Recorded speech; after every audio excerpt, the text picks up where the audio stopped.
किया है। एक तरफ कुमार चंद्रगुप्त, कितना समर्पण का भाव है उसमें, और दूसरी तरफ उसी का बड़ा भाई राम, शराबी कट्टाचारी राम को जी करता है इस कलुषित वातावरण से कहीं दूर विस्मृति में खुद को छुपा। अरे मल्ला, तू अभी तक जिंदा ही क्यों है? नहीं, मुझे हृदय कठोर करके अपने कर्तव्य का पालन करने के लिए यहाँ रुकना ही होगा।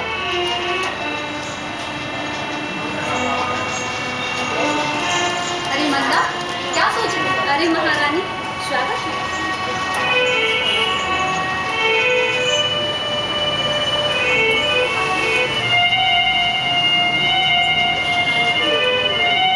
महादेवी की जय हो।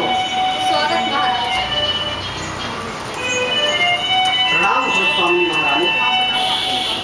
अरे अमर, अभी इसी समय तो मैं आया हूँ महारानी से मिलने के लिए, लेकिन इसी समय आप उपस्थित हो गए। कितनी विलक्षण घटना है ना? हाँ महाराज, किंतु इस समय मैं बहुत ही आवश्यक कार्य से यहाँ आया हूँ।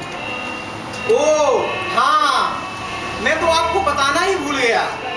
क्या वह बर्बर सगराज क्या चाहता है? मैं आक्रमण ना करूं? इतना ही ना? अरे जाने दो, युद्ध भी कोई अच्छी बात नहीं। महाराज, इसके साथ ही वह और कुछ भी मांगता है। क्या? कुछ सहायता भी मांग रहा है? नहीं, वह बहुत ही अशिष्ट और असंगत याचना कर रहा है महाराज। अरे अब कह भी दो। महाराज, वह कहता है कि महारानी ध्रुव स्वामिनी के पिता ने उसका महारानी का संबंध उसके साथ स्थिर कर दिया, किंतु बीच में ही आर्य समुद्रगुप्त की विजय यात्रा के दौरान महादेवी के पिता ने उन्हें गुप्तकुल में उपहार स्वरूप भेज दिया। अब वह महारानी ध्रुव स्वामिनी को क्या कहते हो अमर? क्या वह महारानी को भी मांग रहा है? हाँ महाराज, वह महारानी को भी मांग रहा है, और इसके साथ ही वह अपने सामंतों के लिए मगध के सामंतों की स्त्रियों की भी मांग करता है। जब उसके यहाँ सामंत हैं, तब उनके लिए भी स्त्रियां चाहिए होगी। लेकिन क्या ये सच है कि महादेवी के पिता ने सगराज से सर्वप्रथम उनका विवाह निश्चित किया था? इसके बारे में मुझे कोई जानकारी नहीं महाराज। महामंत्री, महारानी, महामंत्री कुछ पूछ रहे हैं। प्रथम संभाषण के लिए मैं कृतज्ञ हुई महाराज, किंतु मैं ये जानना चाहती हूँ कि क्या गुप्त साम्राज्य स्त्री संप्रदान से ही बड़ा है? क्या क्या क्या? कुछ नहीं। राजनीति में ऐसी बातों को स्थान नहीं। सकराज का यही संदेश है, तो मैं क्या कर सकता हूँ? या तो उसकी संधि मानिए, या फिर उससे युद्ध करके अपने कुल, मान और मर्यादा की रक्षा कीजिए। क्या प्राण बचाने का इससे कोई दूसरा उपाय नहीं? तब तो महारानी से पूछिए। और आप लोग कुबड़ों, बोनों और नपुंसकों का नृत्य देखेंगे? मैं ये जानना चाहती हूँ कि किसने सुख दुख में मेरा साथ ना छोड़ने का वचन अग्निवेदी के सामने लिया है। किसने लिया है? अरे कोई बोलता क्यों नहीं? तो क्या मैं राजाधिराज रामगुप्त की महादेवी नहीं हूँ? क्यों नहीं हो? लेकिन इस रामगुप्त ने ऐसी प्रतिज्ञा ना की होगी। अरे उस समय मैं द्रक्षासव में विलीन था, ना जाने पुरोहितों ने क्या क्या बढ़ा दिया होगा। यह तो हुई राजा की व्यवस्था। अब सुनो, मंत्री महोदय क्या कहते हैं? मैं कहूँगा जी, अवश्य कहूँगा। राज्य के हित में सलाह देना ही मेरा कर्तव्य है। राजनीति के संबंध में राज्य की रक्षा सर्वोपरि है। उसे किसी भी उपाय से राज्य की रक्षा जरूरी है महारानी। वाह वाह वाह, क्या कहते हो अमर? तभी तो लोग तुम्हें राजनीति का बृहस्पति का समझते हैं। अमात्य, तुम बृहस्पति हो चाहे शुक्र, किंतु क्या तुमने आर्य समुद्रगुप्त के पुत्र को समझने में कोई भूल तो नहीं कर दी? क्या क्या क्या? कुछ नहीं, मैं केवल यही कहना चाहती हूँ कि पुरुषों ने स्त्रियों को अपनी पशु संपत्ति समझकर पर अत्याचार करने का अभ्यास बना लिया है, किंतु वह मेरे साथ नहीं चल सकता। अगर तुम मेरी रक्षा नहीं कर सकते, नारी का गौरव, इस कुल की मर्यादा को नहीं बचा सकते, तो मुझे बेच भी नहीं सकते। इतनी छोटी सी बात के लिए इतना उपद्रव क्यों महारानी? अमात, मेरा कंठ सूख रहा है। जी महाराज।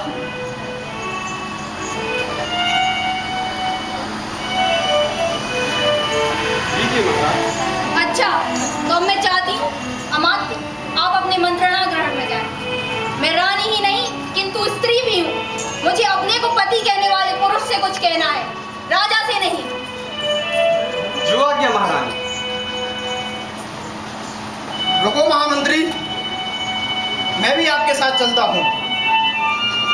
ठहरिए। क्या कहना है महादेवी? अकेले यहाँ भय लगता है क्या?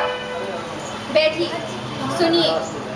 मेरे पिता ने उपहार स्वरूप मेरा कन्यादान किया था, किंतु क्या गुप्त सम्राट अपनी पत्नी शत्रु को उपहार में देंगे? देखो महादेवी, आप सुंदर हो, बल्कि मैं तो कहूँगा आप बहुत सुंदर हो, किंतु स्वर्ण की कटार पर मुग्ध होकर कोई मैं उसे हृदय में तो नहीं छुपाए रख सकता। मैं गुप्त कुल की वधू बनकर इस राज परिवार में आई हूँ, इसी विश्वास पर कि नहीं, तुम्हें जाना होगा। तुम जाओ, तुम उपहार में देने वाली वस्तु हो, मैं तुम्हें किसी दूसरे को दे देना चाहता हूँ। इसमें तुम्हें क्या आपत्ति है महारानी? निर्लज्ज, शराबी, कायर। ओह, तो मेरा कोई रक्षक नहीं, मैं अपनी रक्षा स्वयं करूंगी। मैं कोई उपहार में देने की वस्तु शीतल मणि नहीं हूँ, मुझ में रक्त की तरल लालिमा है। तो क्या तुम मेरा खून करोगी? हत्या? तुम्हारी हत्या? नहीं, तुम जियो, मैं अपना ही जीवन समाप्त करूंगी। नहीं, तुम ऐसा नहीं कर सकती। अगर तुम खत्म हो गई तो मैं सकराज के पास किसे भेजूंगा? वो तो हमारे ऊपर आक्रमण ही कर देगा। नहीं, आत्महत्या घोर अपराध, भागो, बचाओ। हत्या? कैसी हत्या? महादेवी ठहरिए। कुमार, तुमको भी अभी आना था? चले जाओ, मैं प्रार्थना करती हूँ तुम यहाँ से चले जाओ। देवी, ये जीवन विश्व की संपत्ति है। क्षणिक आवेश से, तनाव से या दुख की कठिनाइयों से घबराकर उसे नष्ट कर देना कहाँ तक उचित है? तो फिर कुमार, आज मुझे शक शिविर में पहुँचाने तुम्हें साथ चल रहा हूँ।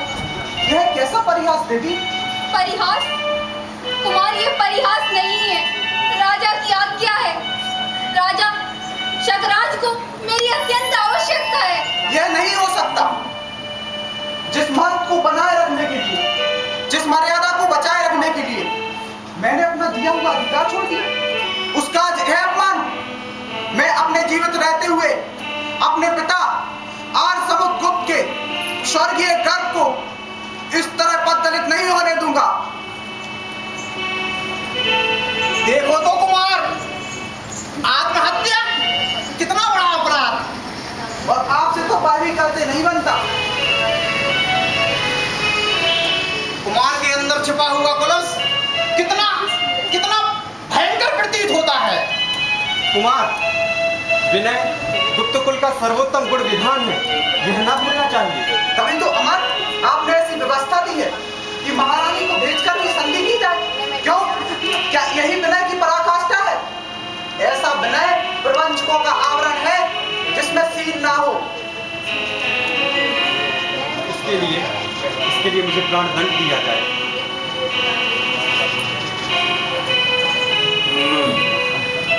राजा अपने राष्ट्र की रक्षा करने में असमर्थ है, तब भी उस राजा की रक्षा होनी ही चाहिए।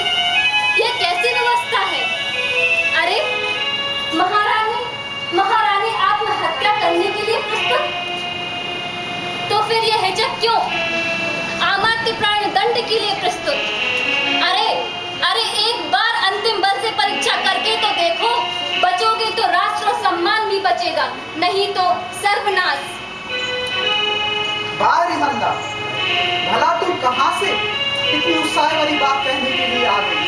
ठीक ही है, सुनो अमर, यह स्त्री क्या कह रही है? पूर्वी संधि मेरे प्राण लेने का कौशल। तो कराओ, हम सब लोग स्त्री बन जाएं और बैठ कर रोए। स्त्री से एक विचार मेरे मन में आया है कि क्यों ना मैं ध्रुव स्वामी बनकर